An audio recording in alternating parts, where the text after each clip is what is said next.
Do you want to know how to enable notifications on Snapchat? Then this video is for you.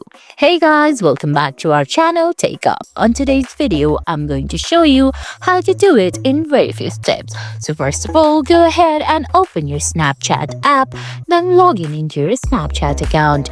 Now navigate your way to your big mosey on the top left corner of your screen. Then you're gonna find your icon on the top right corner, which is settings option. There, scroll down and look for notifications option. There, all you have to do is turn on all the buttons beside the options given on your screen. Then you'll successfully enable notifications on Snapchat. And guys, that's it. I hope you found this video helpful. If you did, please give it a thumbs up, leave a comment, subscribe to our channel and hit that bell icon. See you in the next video. Thanks for watching.